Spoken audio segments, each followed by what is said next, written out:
Os cumprimento com a paz do Senhor. Segundo livro dos Reis, capítulo de número 7. Segundo livro dos Reis, seu capítulo de número 7.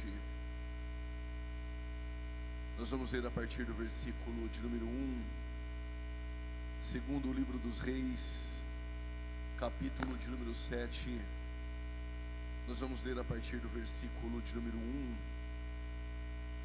Enquanto você procura o texto bíblico, eu quero agradecer a Deus pela sua bondade e benevolência, permitir que eu pudesse contribuir essa noite, essa festa, através da palavra de Deus. A vida do pastor presidente, pela confiança, pastor Evaldo, a missionária Rita, que Deus continue abençoando essa família à frente dessa obra, e na pessoa do pastor Evaldo, a toda a mesa diretora, aos pastores que aqui estão. O irmão Kemuel, Deus abençoe pelo contato, pelo convite. Também a irmã Camila, ela está com o nosso material, tem poucos livros, mas o nosso material está lá no fundo. Depois da mensagem estarei lá para assinar os livros e atender os irmãos. Segundo o livro dos Reis, capítulo de número 7. Aqueles que carregam a identidade carregam 3 princípios. O primeiro é se movimentar, o segundo é confiar e o terceiro é partilhar. Vou repetir: o primeiro é movimentar, o segundo é confiar e o terceiro é partilhar. Quando eu digo movimentar, não me confunda com o pregador triunfalista. O movimentar não é o cutucar o teu irmão, falar para 2 ou 3, mas é se movimentar pela ação do Espírito Santo na obra de Deus. Segundo o livro dos Reis, capítulo 7, versos 1, diz assim o texto: Disse Eliseu: ouvi a palavra do Senhor. Assim diz o Senhor: amanhã, por estas horas, haverá uma medida de farinha por um ciclo e 2 medidas de cevada por um ciclo na porta de Samaria. O capitão em cujo braço o rei se encostava, porém respondeu ao homem de Deus e disse: ainda que o Senhor fizesse janela no céu, poder-se-ia acontecer isso? Respondeu Eliseu: tu verás com teus olhos e não comerás. E 4 homens leprosos estavam à entrada da porta, os quais disseram uns aos outros: para que estaremos nós aqui sentados até morrermos? Se dissermos: entremos na cidade, há fome na cidade e morreremos aí. Se ficarmos aqui, também morreremos. Portanto, vamos nós, pois, agora ao arraial dos Círios e nos rendemos a eles. E se nos deixarem viver, viveremos, e se nos matarem, morreremos. E levantaram-se ao anoitecer para irem ao arraial dos Círios, e chegando à entrada do arraial, não havia ali ninguém, pois o Senhor ouvira fazer no arraial dos Círios um ruído de carros e um ruído de cavalos, como o ruído de um grande exército. De maneira que disseram uns aos outros: vede que o rei de Israel alugou contra nós os reis dos egípcios e os reis dos heteus.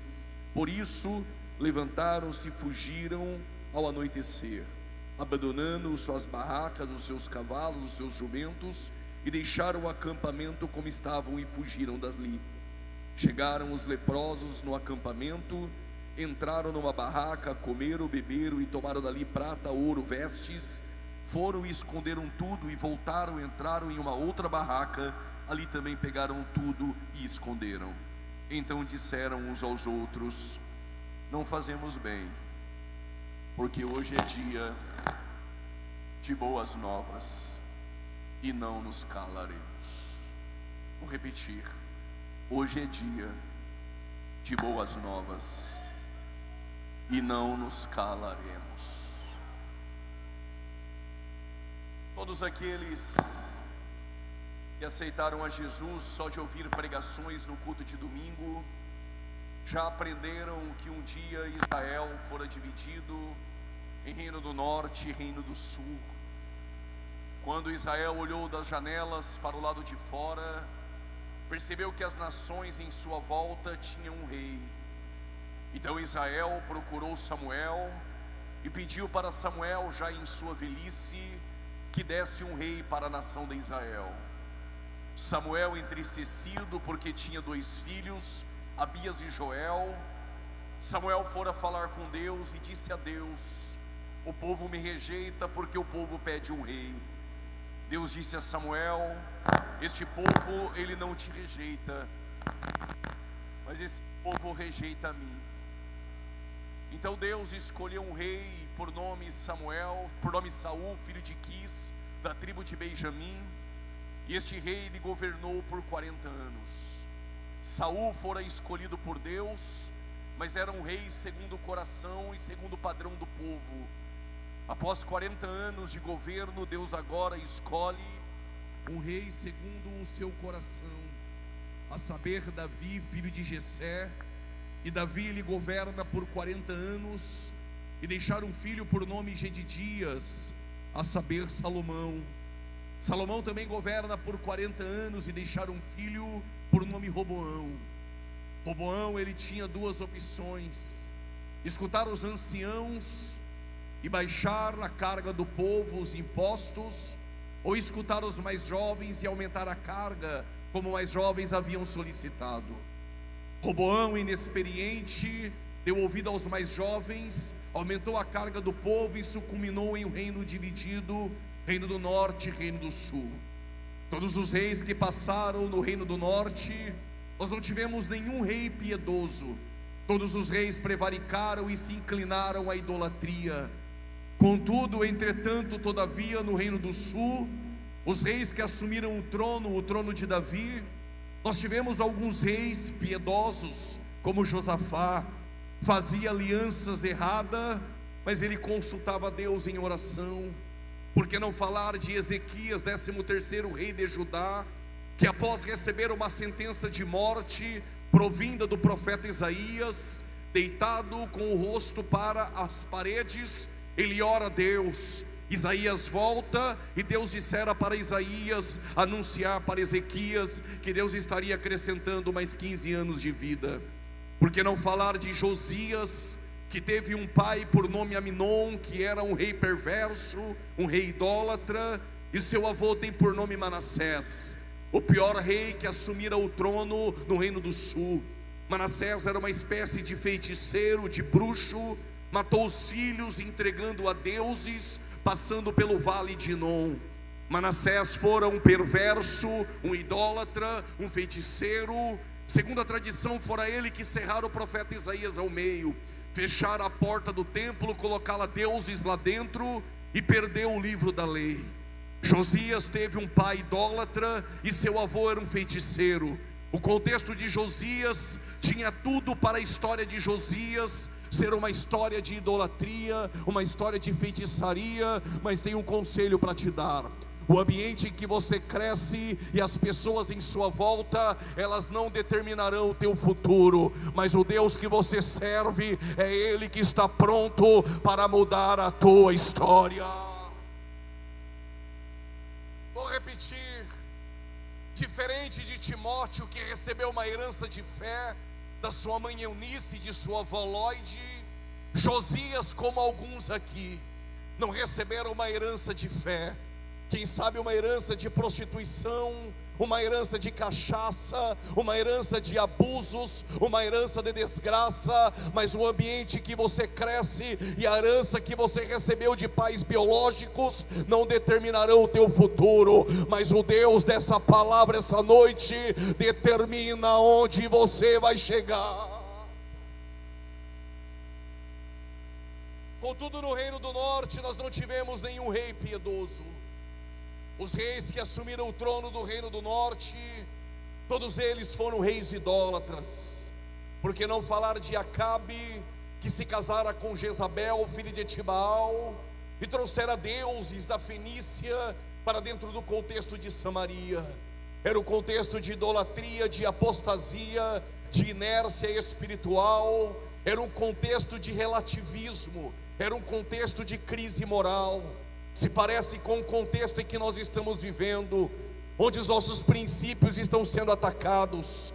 Enquanto há pessoas dizendo que a Bíblia precisa ser atualizada, e nossos princípios estão sendo atacados, dizendo que menino pode se vestir como menina e falar como menina, mas a Bíblia e o Deus da Bíblia está dizendo: Deus criou macho e fêmea, e esta palavra não precisa ser atualizada, ela ainda é inerrante, infalível, inspirada, irrefragável, inexorável. Ela é a palavra de Deus. Oh glória! Era um contexto de inércia, um contexto de apostasia, mas guarda isso no seu coração. Em tempos de apostasia, de crise moral, de falta de identidade, Deus sempre levanta um profeta. Eu vou repetir: em tempos assim, Deus sempre levanta profetas verdadeiros. Elias se levanta da região de Gileade, e ele traz uma sentença profética, que no decorrer dos anos não cairia chuva sobre Israel, e nem orvalho sobre a terra. Enquanto eles acreditavam que Baal era responsável pelo sol, pela chuva, pela prosperidade agrícola, quando Elias diz que no decorrer dos anos não vai chover, o que ele estava dizendo era: quem é Baal e quem é o Deus verdadeiro? O Deus verdadeiro é aquele que está aqui essa noite, que controla o sol, que controla a chuva, que controla a mocidade, que controla essa igreja e que sustenta a tua vida.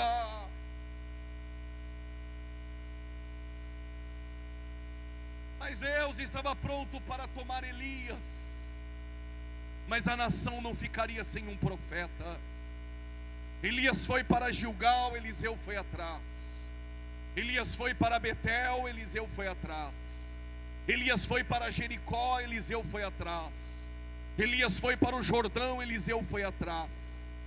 De 7.000 que não se prostraram a Baal e que não perderam a identidade, 50 ainda acompanhavam de longe, mas Eliseu era aquele que acompanhava de perto. Ele foi para Gilgal, para Betel, para Jericó e para o Jordão. Se você quer receber o que eles não receberam, Gilgal é lugar de preparação, Betel é lugar de experiências com Deus, Jericó é lugar de conquistas, e Jordão em hebraico significa aquele que desce. Primeiro você se prepara, depois tem experiências com Deus, e depois você conquista. Mas para não se achar muito orgulhoso, depois vai descer no Jordão só para saber que é Ele quem faz, que é Ele que exalta, que é Ele que controla a tua vida. Elias pegou a tua capa, bateu no Jordão, o Jordão abriu, Eliseu e Elias atravessaram do outro lado. Do outro lado, Elias perguntou a Eliseu: pede o que tu queres. E Eliseu, inteligente, estabeleceu prioridades espirituais e disse: eu quero porção dobrada. Dura coisa me pediste, um redemoinho tomou Elias. E Eliseu viu carros e cavalos de fogo, e a capa de Elias desceu sobre Eliseu. Agora Eliseu pegou a capa, bateu no Jordão, e o Jordão abriu para ele. Segura o que Deus tem para a tua vida essa noite. Está chegando o dia em que você vai parar de viver experiências dos outros e vai passar a viver as suas próprias experiências com Deus. Do outro lado, os 50 estavam esperando, e o problema de quem acompanha de longe é sempre o mesmo. Não sabe o que aconteceu do outro lado, mas quer receber o que você recebeu, quer sentir o que você sentiu. E eles perguntaram para Eliseu: aonde está Elias? Eliseu disse: o meu Senhor, Deus já o levou. Quem acompanha de longe geralmente é incrédulo, não acredita. Perguntaram outra vez: aonde está o Elias? Eliseu disse: Deus já o levou. Perguntaram a terceira vez: aonde está o Elias? Eliseu, sem paciência, assim como eu, disse: se vocês não acreditam, então vai procurar. Não vou dar outra oportunidade, só vou dizer uma vez: se pegar, dê glória a Deus. Quem acompanha de longe fica procurando como eles 3 dias e se perde em Emaús. Mas quem acompanha de perto domingo pela manhã vai escutar o que eles não escutaram. Maria, cadê aqueles que acompanham de perto essa noite? Mas Eliseu, os seus embates, diferente de Elias, não era contra os monarcas em Israel. O rei agora de Israel, no tempo de Eliseu, teu nome é Jorão. Ele é da prole da descendência de Acabe. Só que os embates de Eliseu é contra Ben-Hadad II. Ele é filho de Haddad e Ben-filho Haddad. Ele é filho de Haddad, rei da Síria. E diz a Bíblia que o rei da Síria, ele tinha estratégicas bélicas e ele fazia reuniões secretas. E em suas reuniões ele tinha estratégias para invadir Israel. Permita-me parafrasear. A sua estratégia era invadir Israel pelo lado esquerdo às 3 horas da tarde. 2 horas da tarde o rei de Israel ficava sabendo e preparava o seu exército acampado às 2 horas da tarde ao teu lado direito. Se o rei da Síria viesse ao lado esquerdo às 9 horas da noite, 8 horas da noite, o rei de Israel já arrumava o seu acampamento, o seu exército, estando preparados para o exército da Síria. Ao ponto que o rei da Síria, furioso, convocou uma reunião e disse: quem entre vós é o traidor? Porque toda reunião que aqui eu faço e toda estratégia que eu armo, o rei de Israel fica sabendo e prepara o seu exército contra nós. Alguém levantou-se no meio da reunião e disse: ó rei, não há nenhum traidor, não há nenhum dedo duro entre nós, mas há um Deus em Israel e há um profeta. E tudo que o Senhor diz aqui, o Deus de Israel revela aos teus profetas. E por quê? Porque o teu Deus revela o oculto e o escondido. E o meu Deus e o teu Deus é um Deus de estratégia.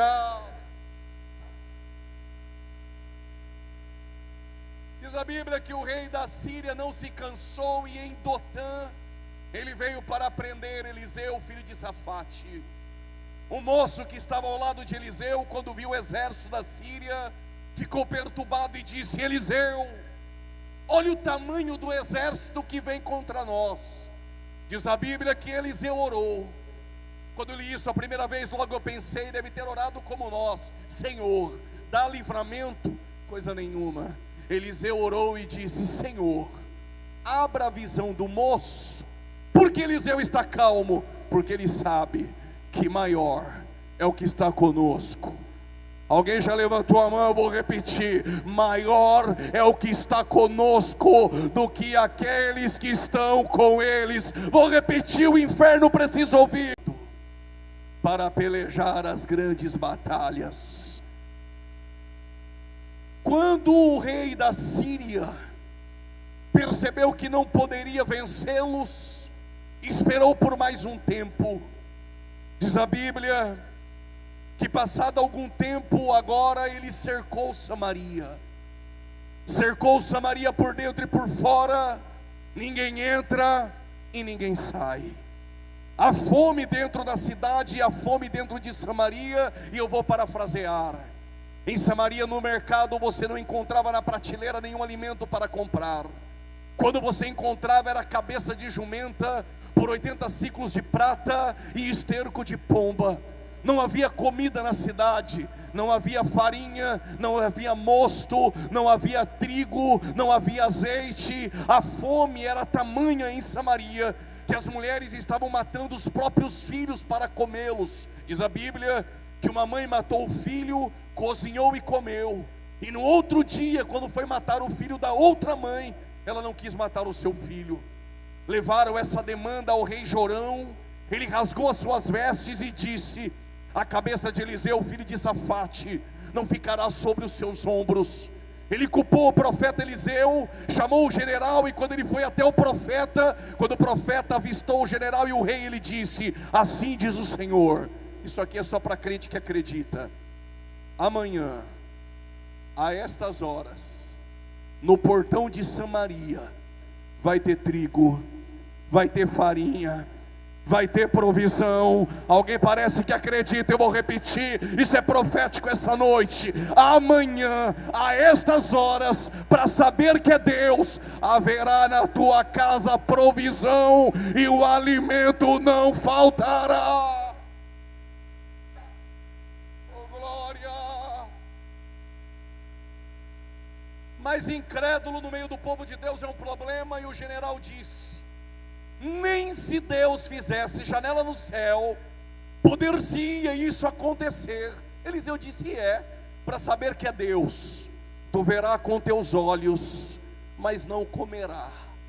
Porque tem gente que vem para o culto e não recebe, não toma posse, porque a incredulidade é a chave que fecha a porta para o milagre. Mas para aqueles que estão na luta, estão na prova, mas saíram de casa essa noite acreditando, terá provisão para a tua casa e para a tua família.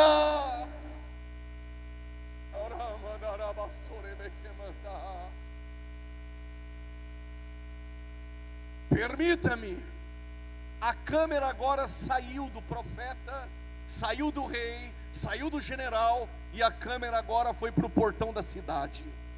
No portão da cidade não tem governador, no portão da cidade não tem profeta, no portão da cidade não há ninguém importante. Tem 4 leprosos. Mas Deus ama trabalhar com os improváveis. Vou repetir, Deus é especialista em trabalhar com improváveis para fazer uma grande obra. Alguém levantou a mão e eu vou repetir: Deus usa os improváveis para executar as suas grandes obras.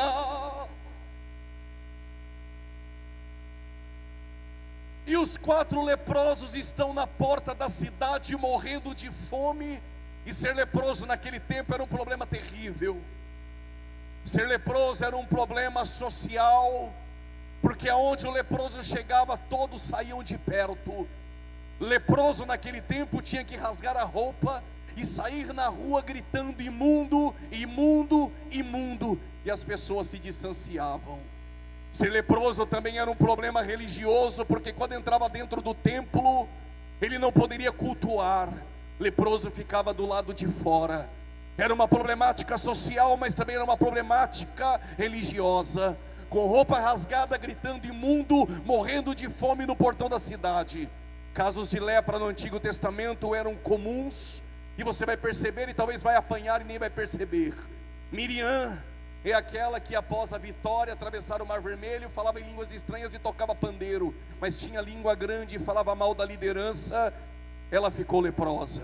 Uzias, ele era rei, mas não era sacerdote. Entrou dentro do templo, quis oferecer incenso, quis usurpar o ministério que não era dele. Mas Deus me trouxe para dizer: se contenta com aquilo que Deus te deu e com aquilo que Ele colocou em tuas mãos. Uzias, orgulhoso, soberbo, terminou leproso, esquecido e abandonado. Geazi, moço de Eliseu, por causa da avareza, também terminou leproso. Tu conhece a história de Naamã, por fora patente e posição, mas por dentro era leproso. Mas é no Novo Testamento que temos 2 casos emblemáticos. Em Mateus capítulo 8, do 1 ao 4, não temos 10, não temos 4, não temos 2, temos um leproso. Quando ele viu Jesus descer do monte, diz o texto, que ele se prostrou.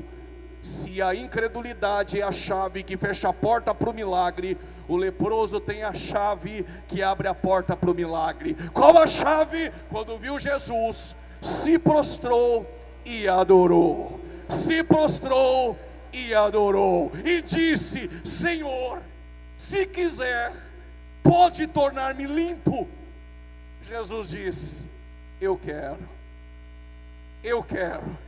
Se Ele quiser, não há Satanás que impede. Diz o texto que ele disse: eu quero, e o leproso foi curado imediatamente. Vou repetir: o leproso foi curado imediatamente. Lucas 17, do 11 ao 14, não tem 1, não tem 4, não tem 2, tem 10. Quando Jesus passa por Samaria, Os 10 disseram: Senhor, tem compaixão de nós. E Jesus não curou imediatamente. Jesus disse: dê a volta, vá até o sacerdote. Quando eles viraram as costas e foram indo, eu perguntei: por que Jesus não curou imediatamente? Quando eles foram indo até o sacerdote, diz a Bíblia que eles foram sendo curados. Leva isso para casa essa noite, jovem, porque o nosso Jesus, Ele pode curar imediatamente, mas Ele também é o Deus que cura em meio aos processos. Alguém levantou a mão, eu vou repetir: Ele pode te curar agora, imediatamente, mas Ele também pode te curar no caminho de volta para casa. Parece que tem alguém que acredita nisso. Ele pode te curar agora, imediatamente, mas Ele também pode usar os processos para te curar em meio a ele.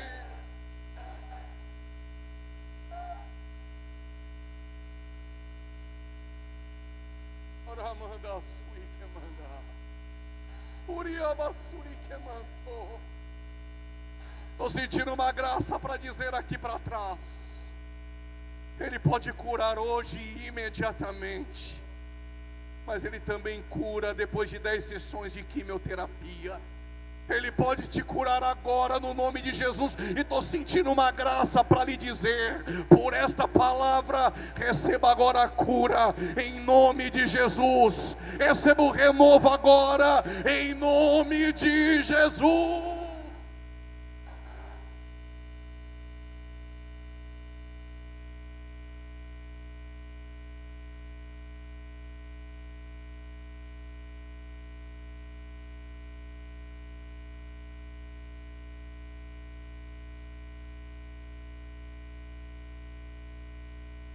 Vai economizar o glória a Deus para domingo, ou vai deixar tudo aqui essa noite?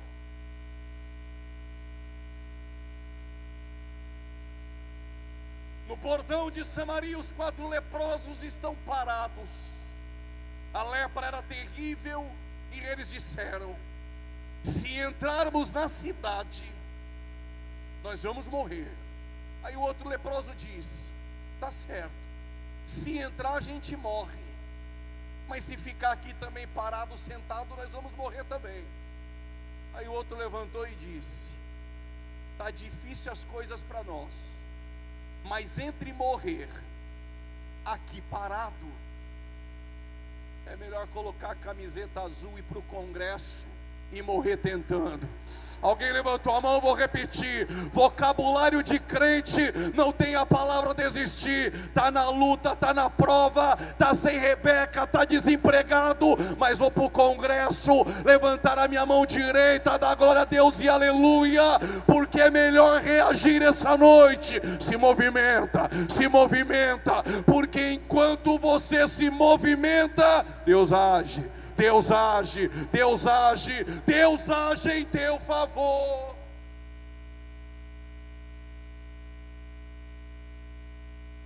Deus está dizendo essa noite: enquanto eu me movimento, Deus age, Deus age, Deus age. Vai ficar de braço cruzado, sentado no sofá da casa, esperando a morte da bezerra, ou vai reagir e se movimentar essa noite? Os céus me trouxe para lhe dizer, jovem: enquanto você reage, os céus, Ele age em teu favor. Prove, pregador, eu vim para isso. Em João há 7 milagres. Quantos? Os 7 milagres é Deus agindo. E os homens parados? Não, se movimentando. Se tivesse 5, glória a Deus, eu contava os 7. João capítulo de número 2, ele transforma água em vinho. João capítulo 4, ele cura o filho do servo do centurião. João capítulo 5, ele cura o enfermo no tanque de Betesda. João capítulo 6, ele anda sobre as águas, ele alimenta 5.000 pessoas com 5 pães e 2 peixes. João capítulo 9, ele cura o cego de nascença. João capítulo 11, ele ressuscita Lázaro. Os 7 milagres é Deus agindo e os homens se movimentando. Como vocês estão mais animados, eu vou contar. João capítulo 2, Maria é convidada, estava na lista. Não sei se Jesus estava, mas ela levou Jesus. Só que Jesus foi para a festa, levou 12 que não tinha sido convidado. Não sei se você conhece crente assim, tu convida ele, ele leva mais uns 10. Jesus levou 12. É claro que o vinho vai faltar no casamento, nas bodas de Caná. Só que diz o texto que Maria, conhecendo o filho que tem, ela diz: faça tudo quanto ele mandar. E o que ele mandou fazer? Enche talha, carrega talha. Encher talha, carregar talha é com a gente, mas transformar água em vinho ainda é com ele. Vou repetir: se movimentar e encher talha e carregar talha é com esse crente aí do teu lado, mas transformar água em vinho ainda é com ele. João capítulo de número 5, ao enfermo. Vou dizer enfermo porque se eu disser paralítico, tem jovem que assistiu 40 vídeos no YouTube e agora ele é teólogo. Agora vai dizer que o texto não diz que é paralítico. A Bíblia diz o enfermo no tanque. O enfermo está igual o crente que não recebe o milagre. E por que não recebe? 38 anos no tanque, esperando o quê? O mesmo que alguns jovens vieram essa noite esperando na pregação: movimento das águas ou anjo descer. O problema de crente assembleiano é que ele só acha que tem fogo no culto se tem movimento e jargão do pregador. Se tem cutuca teu irmão, chacoalha 2 ou 3, bate na mão de 10, aí ele está feliz, aí ele acha que é avivamento. Movimento de pregador não cura, movimento de pregador não traz avivamento, invenção de pregador não faz jovem ser fortificado para guardar a sua identidade. Por isso ele está 38 anos esperando o movimento. Mas se tiver essa noite esperando o pregador engrossar a voz, trazer jargão de casa ou fazer movimento, veio no dia do culto errado. Mas se veio esperando palavra, palavra de Deus salva, palavra cura, palavra liberta, palavra fortalece.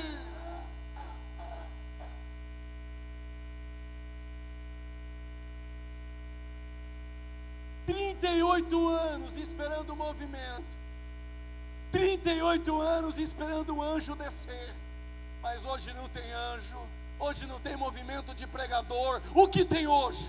Tem Jesus." Parece que alguém ama esse Jesus. Tem Jesus, tem Jesus. E se tem Jesus, não precisa de movimento. Se tem Jesus, não precisa de entretenimento. Se tem Jesus, tem crente sentindo a presença dele.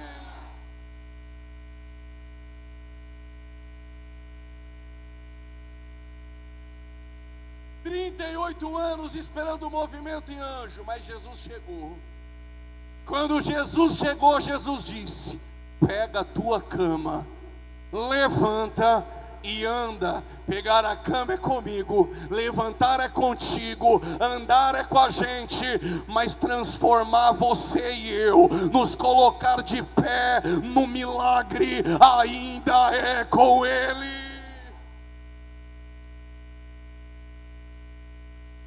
João capítulo de número 9 tem o cego, e o cego é cego de nascença. Permita-me dizer isso. Os discípulos, ao invés de curar o cego, eles estão discutindo quem pecou, se foi os pais ou alguém da descendência. E já vi crente assembleano que não vem no culto de doutrina, não vem na escola bíblica, mas procurando igrejinha aí fora, atrás de quebra de maldição hereditária. Quem inventou essa heresia para você? Você não precisa de quebrar maldição em igreja nenhuma, passar debaixo de umbral, de porta, e nem jogar sal sobre a tua cabeça. Se o Filho do Homem vos libertar, verdadeiramente sereis livres. Não, pregador, mas é porque disseram que tem uma macumba enterrada na minha 10ª geração. Deixa de ser besta e menino, rapaz. Não tem macumba, não tem feitiçaria que pode, com o poder do evangelho, com o poder da cruz.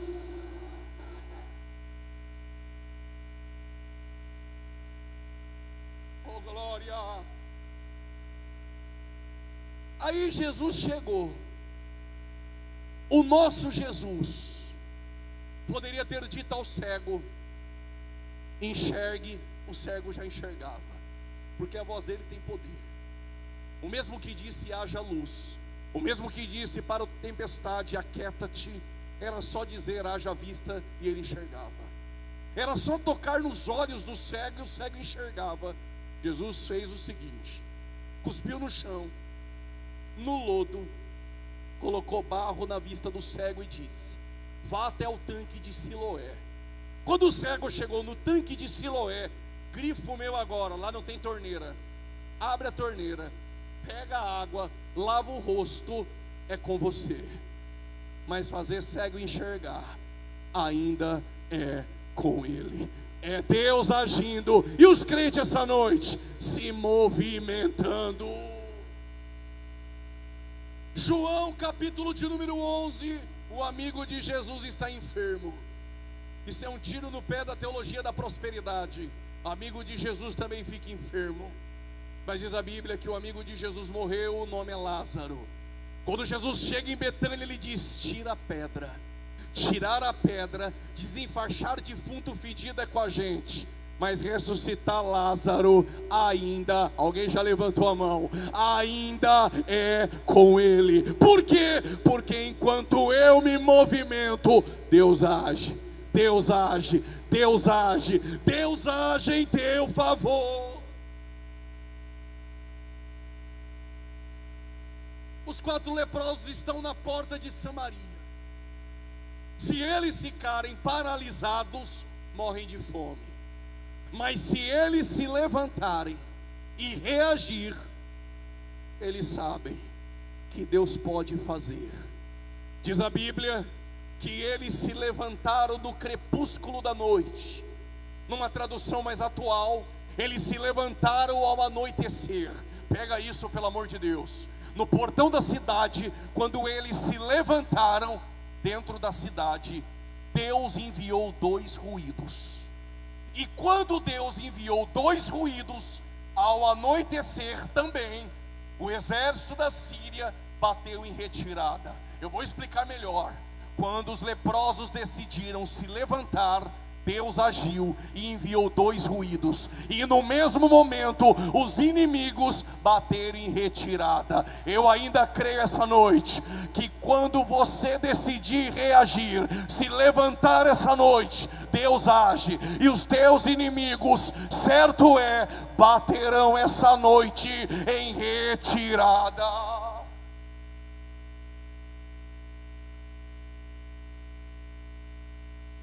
Pastores, permita-me dizer isso. Deus poderia enviar um grande exército, ou Deus poderia enviar um anjo com uma espada desembainhada, mataria 185 mil homens. Mas Deus tem um senso de humor extraordinário. Ele disse: vou ficar aqui só para ver, e vou enviar 2 ruídos. 2 ruídos de Deus. O exército todo da Síria bateu em retirada. 2 ruídos de Deus, Ele resolve a tua vida essa noite.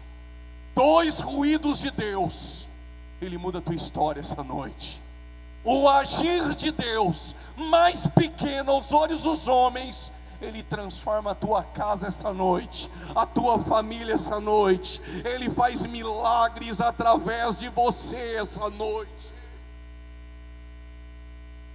Pregador, tu está dizendo que o senso de humor de Deus é extraordinário, Sansão vai enfrentar 1000 homens. Deus poderia dar uma bazuca na mão de Sansão. Deus falou: faz o seguinte, pega essa queixada de jumenta fresca, lutar com a queixada é contigo, derrubar os 1000 homens é comigo. As muralhas de Jericó são enormes. O que faz Josué e sacerdotes? É só pegar dinamite, colocar no pé da muralha, acende e explode. Deus falou: coisa nenhuma, só toca. Tocar é com a gente, derrubar as muralhas ainda é com Ele. E Moisés, ao lado Migdol, ao outro lado Piairote, montanha da esquerda, montanha da direita, Faraó está vindo e na frente o mar. O Senhor nos trouxe aqui para nos matar. O que tu tem na mão, Moisés? Tem um pedaço de madeira, um cajado, uma vara. Toca nas águas. tocar nas águas é contigo, quem abre o mar ainda é Ele. Pregador, tu está dizendo que Deus tem senso de humor? Tem. Jesus estava andando com Pedro e os romanos vieram cobrar imposto. Eu aprendi logo que me converti: se eu estou andando com o meu pastor, quem paga a conta sou eu. Deus está falando. Só que o problema é que o Pedro só andava duro. Eu te provo. Ele pregou em Pentecostes, quase 3.000 almas se converteu. Dar glória a Deus na pregação de Pedro é fácil. Difícil é saber que no Getsemane ele dormiu 3 vezes. E no Sinédrio, negou 3 vezes. Mas no domingo Jesus fez 3 perguntas. Porque sabia que o mesmo que negou 3 vezes, dormiu 3 vezes, e Jesus fez 3 perguntas, iria pregar, e quase 3.000 almas iriam se converter.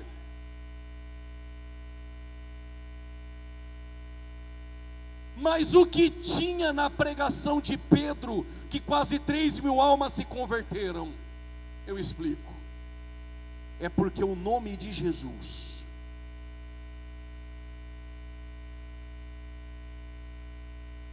é o nome mais excelente entre os homens.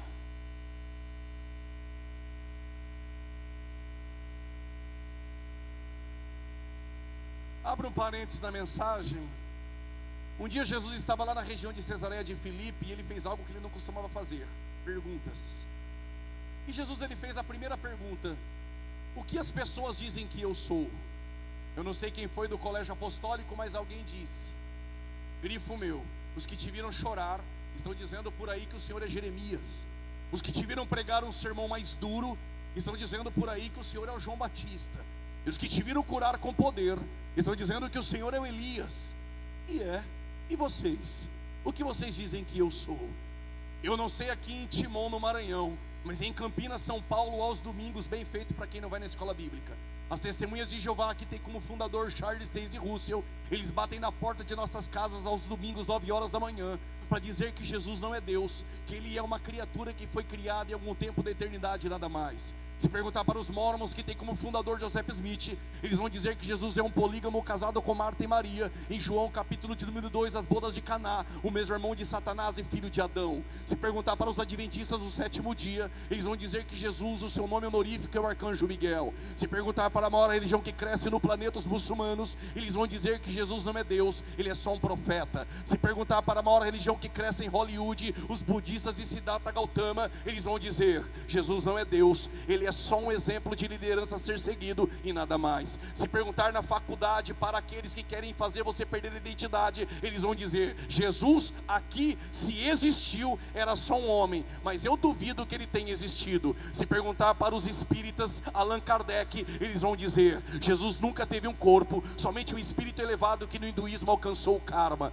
Mas se nós pudéssemos andar há 2.000 anos atrás, encontrasse uma mulher em Samaria sem o cântaro na mão, ela iria dizer: para eles eu não sei, mas para mim ainda é aquele que tem água da vida eterna. Isaías diz: para mim é o conselheiro, é o Deus forte, é o Pai da eternidade. Jó vai dizer: para mim Ele é o Redentor que vive. João Batista vai dizer: para mim Ele é o Cordeiro de Deus que tira o pecado do mundo. Lázaro vai dizer: para mim é a ressurreição e a vida, e ainda que esteja morto, viverá. João vai dizer: para mim é o princípio e o fim, o alfa e o ômega, aquele que era, que é e que há de vir. Mas se perguntar para um crente aqui do Maranhão, eu tenho certeza que você vai dizer: para nós Ele ainda é o que salva, o que cura, o que liberta, batiza com o Espírito Santo. Cadê os crentes que vão morar no céu?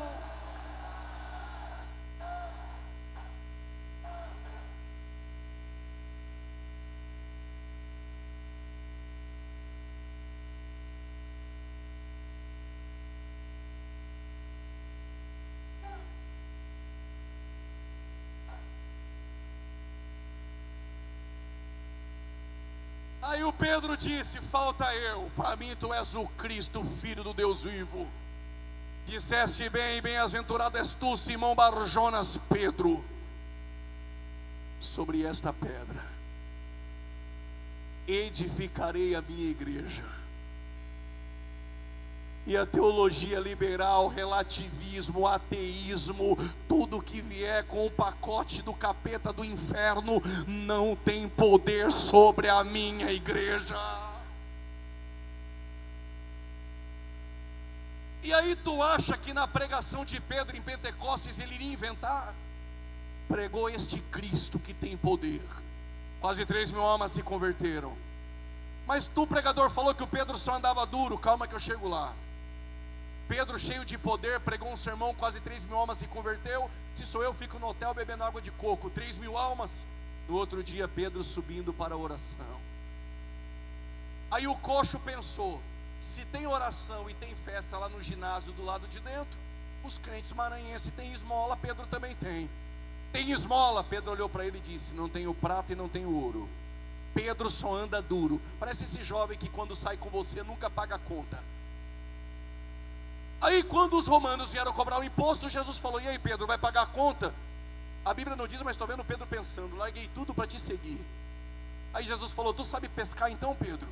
Pensei que sabia até aquela noite que o Senhor chegou. Eu já estava lavando a rede. O Senhor chegou e disse para lançar do lado direito. Eu peguei tudo. Pensava que sabia me movimentar comigo. Multiplicação de peixe é contigo. Então joga a vara. Quando Pedro jogou a vara, pegou um peixe. Se Pedro é murmurador, ele logo pensou no culto: já sei, vou pagar imposto com peixe, os romanos cortam a minha cabeça. O problema, Pedro, é que você acha que a provisão ou a resposta vem da lógica. Abra a boca do peixe, rapaz. Quando abriu a boca do peixe, lá dentro tem moeda, tem recurso, tem provisão. Por causa desse eita glória dessa jovem, eu só vou dizer uma vez, não vou dar outra oportunidade. Se pegar, dê glória a Deus. Se não pegar, quiser disfarçar e dar glória a Deus para não ficar chato, dê também. Mas se der glória a Deus amanhã no café, sem ninguém entender, é porque só pegou amanhã. Está combinado? Diga amém. Qual a imagem que tem aí na moeda, Pedro? Pedro falou: César. Então dá a César o que é de César. Mas do teu lado também tem um crente, nele tem uma imagem. Vai dar a Deus o que é de Deus ou vai ficar me olhando com essa cara dizendo que não entendeu?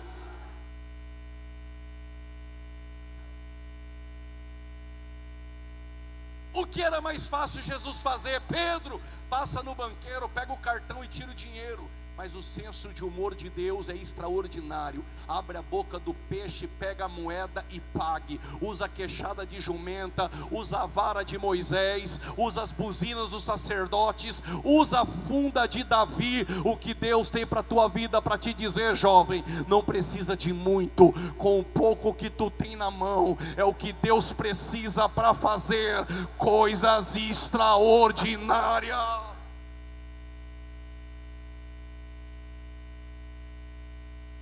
Vocês me aguentam mais uns 15 minutos, digam amém. Quando os leprosos chegaram no arraial dos Círios, tem tudo para comer e não tem nenhum inimigo lá. Imagina 4 leprosos com a barriga nas costas. Tem picanha, tem contrafilé, tem farinha, tem cuscuz, tem açaí do puro, sem Nutella. E estão se vestindo, as irmãs estão colocando vestido, sandália, roupa nova, os crentes assembleanos, terno novo, camisa nova, está todo mundo bem. Aí os 4 leprosos olharam uns para os outros e disseram: será que é certo o que nós estamos fazendo? Comendo, vestindo e se alimentando do pão. E lá fora os famintos, sem pão. E não tem crente para levar. Mas hoje o dia é diferente. Não é bom o que nós estamos fazendo, porque hoje é dia de boas novas. Porque hoje é dia de boas novas. E não nos calaremos.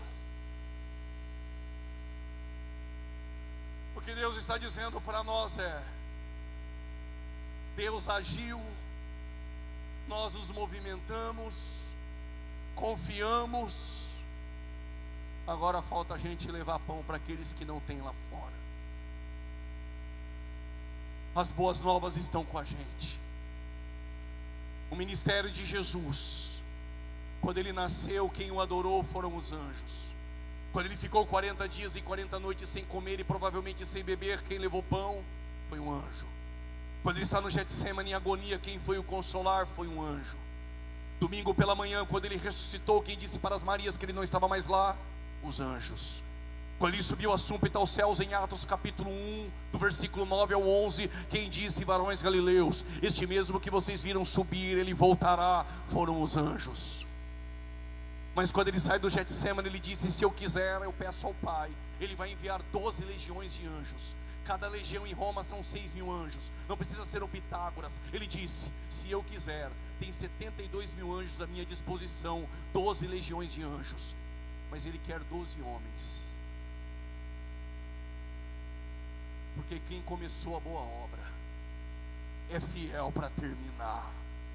E para pregar o evangelho ele não chamou anjos, ele chamou eu e você. E levar pão para quem está lá fora não é dom, é dever dos jovens e da igreja. Ide por todo o mundo, pregai o evangelho a toda criatura. Eu estava em Israel, pastores. Eu fiquei mais ou menos meia hora olhando para o Rio Jordão, lembrando que já tinha acontecido naquele Jordão, como Elias batendo a capa, o Jordão abrindo, o próprio Jesus sendo batizado no Jordão, Josué com os sacerdotes atravessando com a arca, quando de repente um senhor estava ao meu lado, com uma equipe de jovens ensinando-os, e aquele senhor disse assim, esse Jordão ele é abastecido por águas do Monte Hermon, só que esse Jordão ele leva águas também para o Mar da Galileia, é o necessário para a mente de um pregador. Eu descobri que do topo do Monte Hermon tem geleira, e o sol causticante de 38 a 40 graus derrete as geleiras, e o Hermon ele partilha a água para o Jordão. E o Jordão, quem recebe não tem direito de guardar, tem que partilhar. E o Jordão faz o que? Partilha para um outro mar. Que mar é este? Mar da Galileia. Na verdade lá é um lago, a água é doce, mas chama de mar porque tem muita água. O Hermon partilha para o Jordão, e o Jordão partilha para a Galileia, e o Mar da Galileia partilha para um outro mar, mas este outro mar não partilha para ninguém. Quer saber o nome dele? Mar Morto. Porque quem recebe e não partilha está morto, mas quem recebe e partilha tem vida. Tem vida, alguém entendeu? Tem vida, tem vida, tem vida essa noite. Coloque-se de pé em nome de Jesus.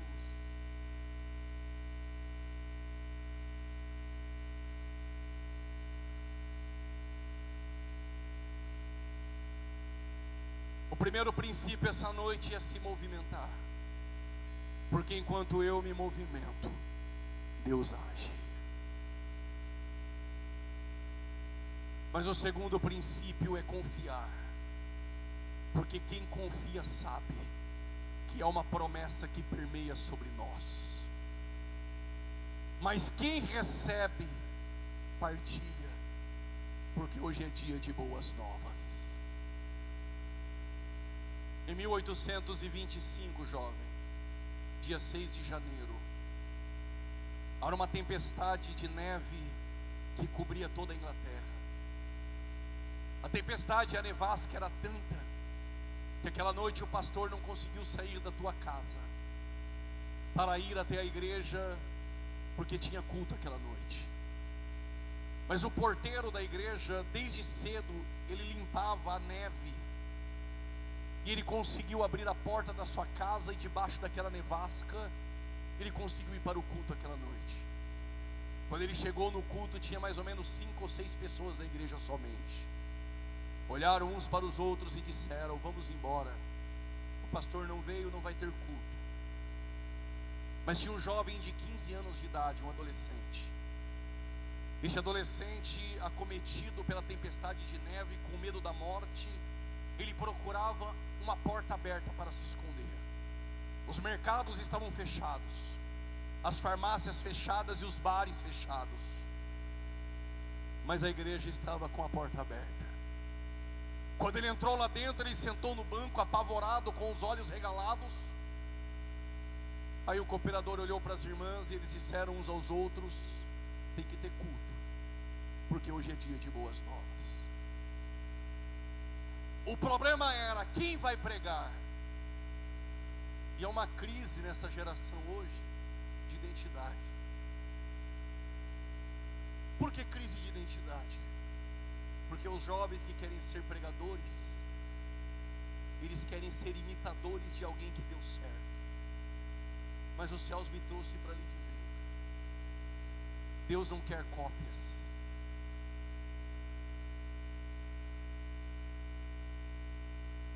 Deus quer ministérios legítimos. E a frustração é: e se eu não for como aquele, será que vai dar certo? Quem chama não erra.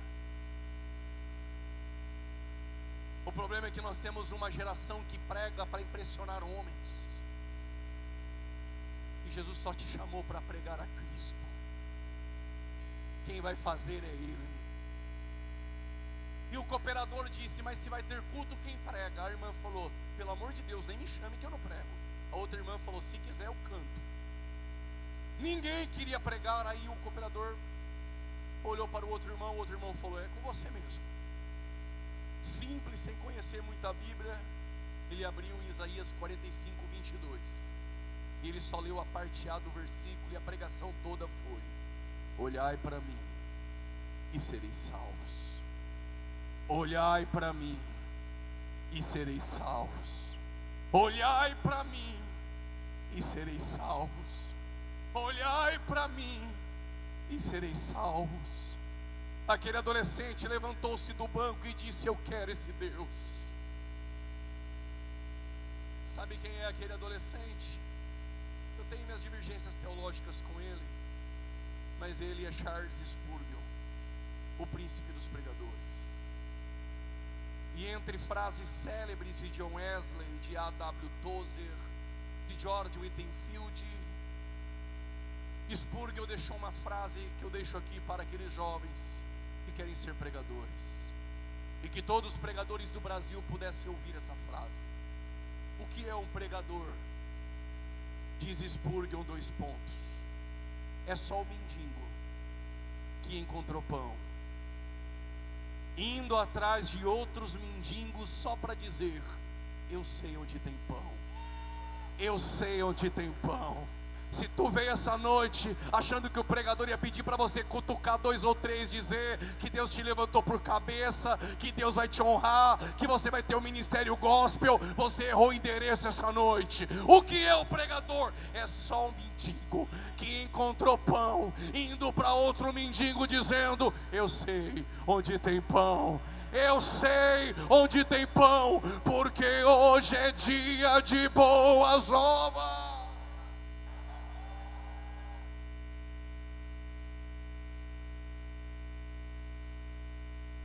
Como bom assembleano, só para não ficar nas minhas palavras, é um motivo de muita alegria. Por que alegria? Porque no portão de Samaria, já deu o horário que o profeta falou ontem, tem farinha,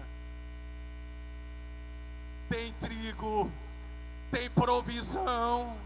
E o general não veio no culto, quer receber. Quando foi receber, passaram por cima dele, morreu. Viu com os olhos, mas para se cumprir a promessa, não tomou posse. Mas para os crentes que saíram da casa essa noite, para vir para o congresso, Deus me trouxe para lhe dizer: toma posse essa noite. Toma posse essa noite. Ele pode te curar agora, trazer provisão, mas também pode te curar no caminho de volta para casa.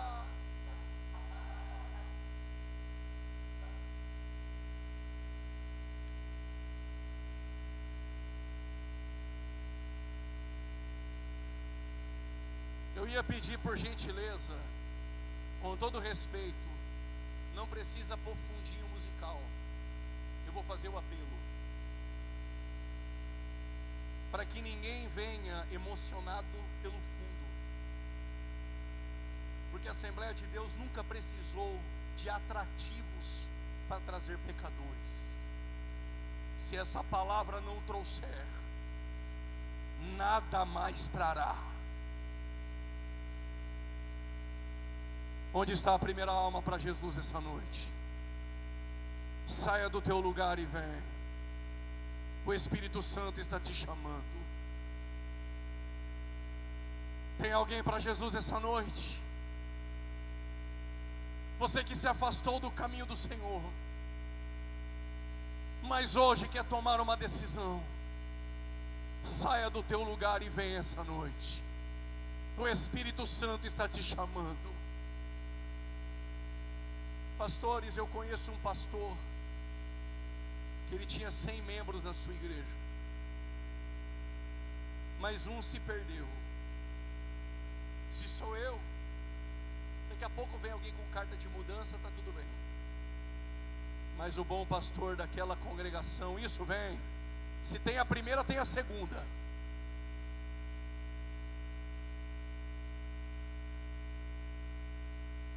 O pastor daquela congregação foi atrás da ovelha perdida. Se tem a segunda, tem a terceira, vem. Isso, sai do teu lugar e vem. Olhem para cá, por gentileza. Quando a ovelha viu o pastor, ela pensou: já sei, ele vai pegar a vara e vai me punir. Se sou eu pego a vara e puno. Mas o pastor da história pegou ela no colo. Nós merecíamos a vara, mas a graça nos pegou no colo. Pregador, mas eu não sou a ovelha perdida. Talvez você é a dracma que vem para o culto, canta na igreja, mas se perdeu dentro da casa. Eu tenho uma boa notícia para te dar. O azeite que a mulher gastou para acender a lamparina, para encontrar a dracma, vale mais do que a dracma. Ele resolveu gastar muito mais para te encontrar essa noite. Se tem alguém que está perdido dentro da casa, isso, sai do teu lugar e vem. Isso.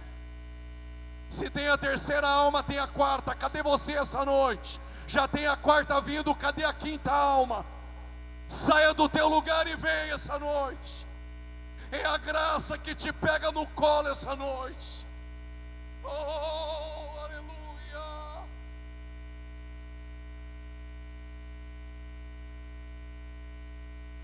Tem mais alguém? Saia do teu lugar e vem essa noite.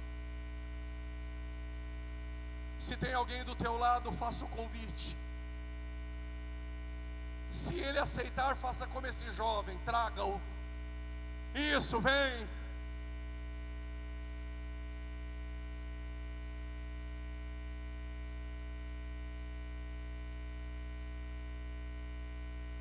Se você não quiser fazer festa, não tem problema.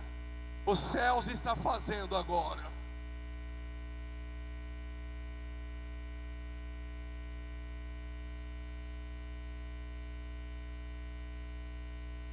Pastores, o que os senhores têm de ministério, eu não tenho de tempo de igreja, de crente. Então eu digo isso aqui com muito temor. Percebe como nós estamos perdendo a identidade assembleana?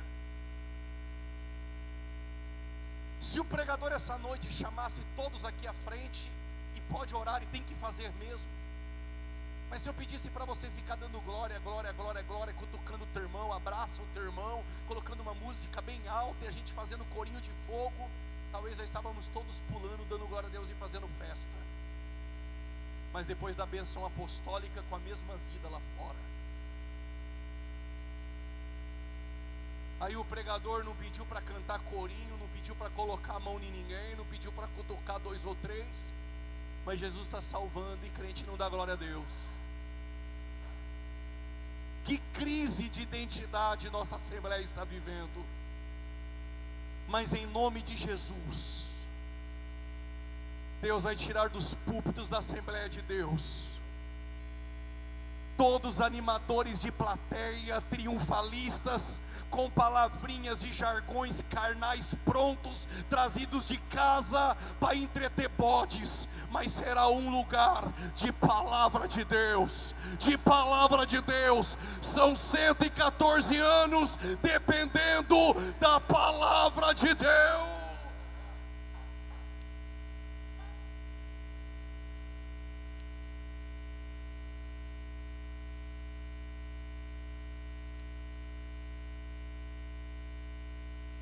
Eu estou sentindo que tem mais alguém. Eu estou sentindo que tem mais alguém. Isso, vem. E se ela vem chorando é porque sentiu o toque da graça. O mendigo que encontrou pão essa noite está pregando e está lhe dizendo: eu sei onde encontrar pão. Ele está aqui para te dar pão essa noite.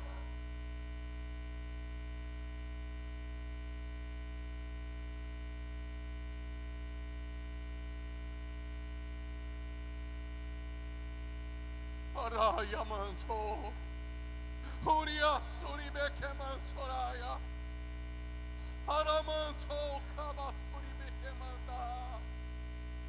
Sinta a presença do Espírito Santo em nosso meio.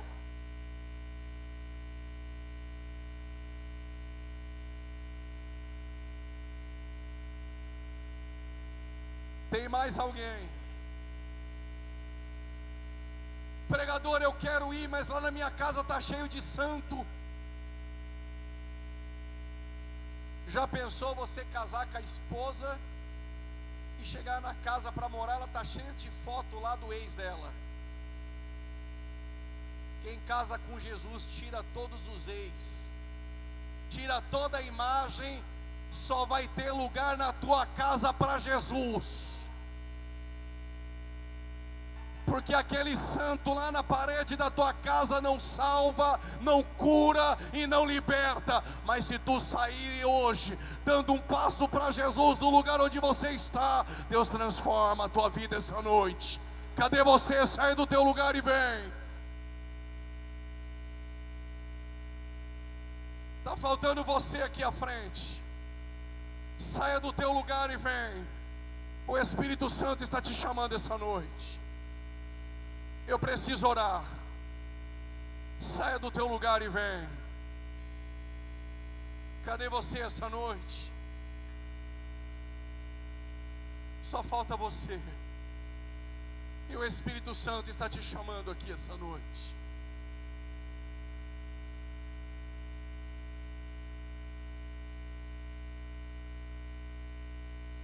Fique em oração, crente.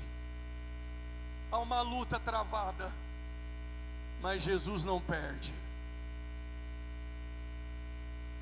Mas Jesus não perde.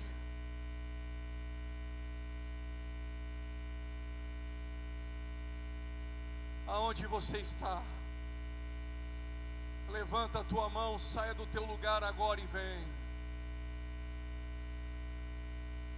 A graça te encontra aqui essa noite. Saia do teu lugar agora e vem. O Espírito Santo está te chamando aqui.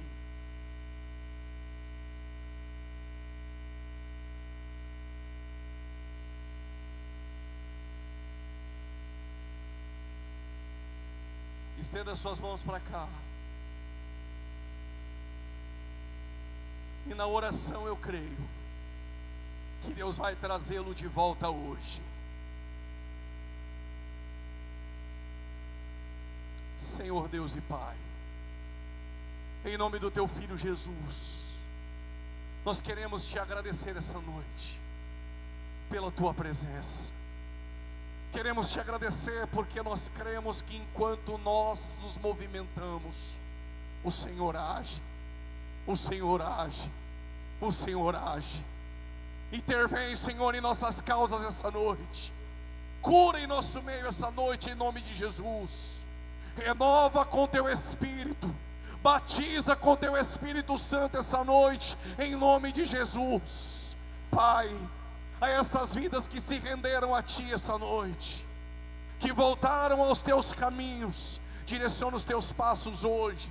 quebra as correntes, fortaleça-os essa noite, para vencerem a tentação, cura-os por dentro, Senhor, essa noite, toque aonde o homem não pode tocar, transforme aonde o homem não pode fazer, em nome de Jesus. Aos jovens pregadores dessa geração, que eles recebam dos céus essa noite a porção devida e necessária para fazer a obra. Estou sentindo a tua presença para dizer, em nome de Jesus, Deus está falando contigo. Alamanda. Ei, você, vem cá.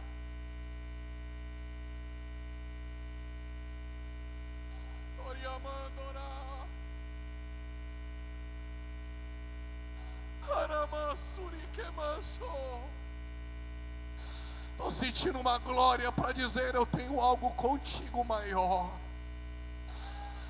Eu tenho algo contigo muito maior.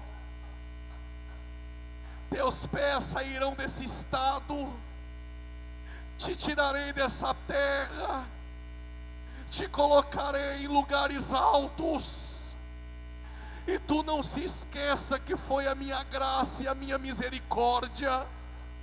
Não é porque você é bom, mas porque do ventre da tua mãe eu apontei dos céus para ti e disse, vou fazer na tua vida e vou provar que sou Deus. Oh glória, oh glória, oh glória. Que a presença do Espírito Santo esteja entre nós. Esses jovens não perdam a identidade, Senhor. Que o envenenamento, Senhor, da ideologia de gênero, da teologia liberal, não encontre lugar em nossas igrejas e no coração dos teus jovens, mas que esses corações estejam fortalecidos e revestidos pela tua palavra. Assim nós te agradecemos, em nome de Jesus.